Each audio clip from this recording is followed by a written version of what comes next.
Welcome to the channel. DRSN here. Today's video I want to make a lecture on Derrick Rose in the 2010-2011 season where he won the MVP, the youngest MVP to ever win the award at age 22. So we're gonna give you an overview of his season. So let's start with the outline first. So we'll look at his play style. I'll do a player comparison for him. We'll look at his regular season, and playoff games, important playoff games, where he played well, where he didn't, and look at his accolades, and then I'll make a conclusion where I'll talk about the Bulls team, why they couldn't ultimately win the chip in the conclusion, and then I'll list my sources. So his playstyle, he was like similar to Russell Westbrook in that he had an unstoppable first step, so he was athletic. I think he relied on his athleticism too much, but he constantly forced help defenses, and only very few guards could stay in front of him during the season. He did acrobatic layups, and he was good on the transition. So he was good on the fast break too. That's what it means essentially. He had clutch performances too. Like I'll bring up a video link where he hit a game winner he hit a clutch shot against the Houston Rockets in a regular season game. But enough with his strengths. Let's go to his weaknesses. So the weaknesses is outside scoring. I'm not gonna say he's terrible, but he shot 33%. But during that time period, the early 2010s, that was a solid. That was average. So another weakness was that his offensive load was high on him. So he was like their only shot creator the Bulls had. I think Luol Deng was a 3-and-D. Carlos Boozer, I'll mention this later on, but he was injured. Joakim Noah was also injured. So the load during the regular season, they were injured, so the load was high on him.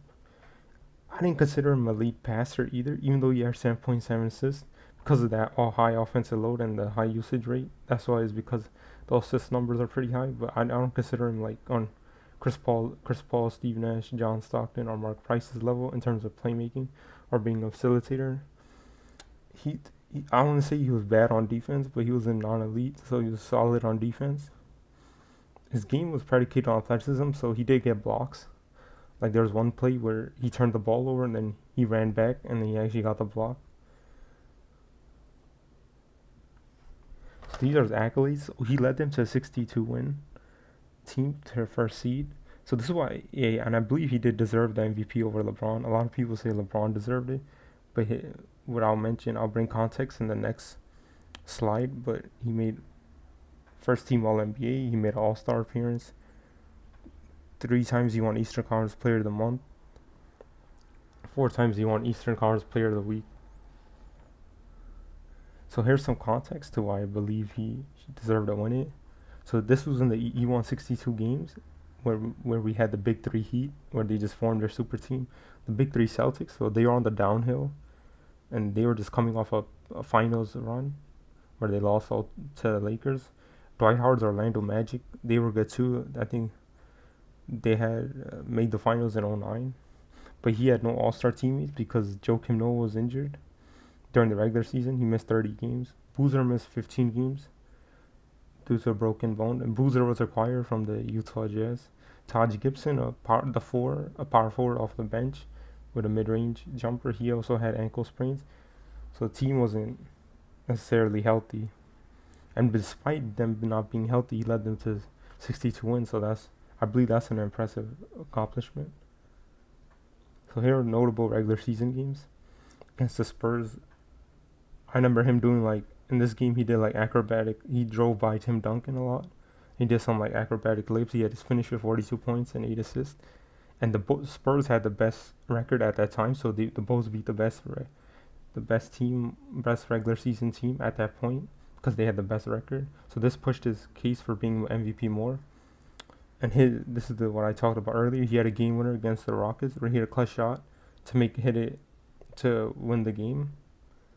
And another I think a game that I watched against the Miami Heat in the end of the regular season where he did the acrobatic layup over Dwayne Wade and LeBron right before it was going to overtime, halftime. Sorry. So here are video links. I'll put the Google Slides URL in the video description, but here are links you can watch it. This is the Spurs game. This is the Rockets game where he hit the clutch shot. This is the game where the acrobatic layup over LeBron and Wade. So let's talk about the playoffs. So first round, they versed the team with a losing record, led by Danny Granger. I think he averaged like 20 points in the regular season, but they won. Bulls, they did what they supposed to do. They won 4-1. Derrick Rose, he played a good series. He averaged 20, 27. He did what he's supposed to do. This wasn't Paul George's team though, not yet, because Paul George was a rookie. And yeah, they did what they supposed to do. He played. Derrick Rose scored well. So let's move on to the second round. The Atlanta Hawks, in the two All-Stars had ISO Joe Johnson, Al Horford, Josh Smith. They won 4-2. This was, I think, like a real matchup or like a real test. The real team test started out. This Atlanta Hawks team upset the Dwight Howard's Orlando Magic in the first round. So, and this was, I think, his best playoff series during the year, where statistics-wise, he nearly averaged 30 points per game. He had one of his best performances in Game 3, where he put 44 points and 7 assists. In the series, he had a few games where he got neutralized, but for the most part, he played well. I'm not going to say he didn't play well. Him underperforming or him not getting neutralized is coming up soon. So yeah, in the Eastern Conference Finals, he versed the Big Three Miami. I remember during this time, everybody expected the Heat to win, because he still competed, but the offensive burden was too large on him. He was their only shot creator. And he got neutralized where they double teamed him off the pick and roll. LeBron guarded him good in the Game 5. And then I remember in that closeout game where the Heat won, the Bulls had an 8-point lead and they just blew it in the end. The Heat ended the series on an 18-3 run. And then LeBron blocked them in the end. He didn't shoot well. I say this is a series where he didn't play well. He shot 35% and like 23% from 3. So this is where they trapped him on double teams. And the spacing was bad on the Bulls. Tom Thibodeau was a defensive mind. He didn't play Kyle Korver, but he was a good 3-point shooter off the bench.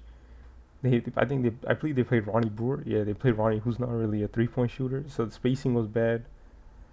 I think Lou Aldan was solid from the 3, but that's about it in the starting lineup. Yeah, and they lacked another shot creator. I mentioned that before. So this is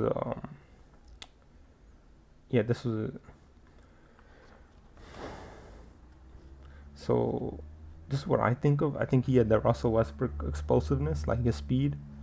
He had Russell Westbrook's speed. He had Kyrie Irving's finishing touch, meaning he did acrobatic layups on Kyrie Irving, similar to Kyrie Irving around the rim. He had the John Morant rim pressure. I mean, John Morant right now, the Memphis Grizzlies right in the 2020s. They're not a really good team, but they were a good team in the early 2020s, but they fell off. But let's not get distracted. Let's talk about Derrick Rose. So both were considered a title contender because they had the regular season dominance. But I didn't believe they were going to win the chip. The media too and the fans. We thought it was going to be the Heat or the Lakers, or the Heat or the Spurs. But Derrick Rose, I would say, he did deserve the MVP. In my conclusion, he deserved it. He led his team to all these the regular season wins, and the MVP award is a regular season award, despite all these injuries. And I say he deserved it. In the following season, he gets injured in the playoffs, and then he's no longer the same. One thing I want to mention is that I think the Eastern Conference during this time was more stronger than it is like now. But let's go to the sources. So for statistics, there's all the YouTube links are here, and this will be available. So thank you for watching. I just want to make a quick lecture on Derrick Rose. He's a fun player to watch. He's one of my favorite players to watch from the early 2010s. I think they retired his number 2, which was good.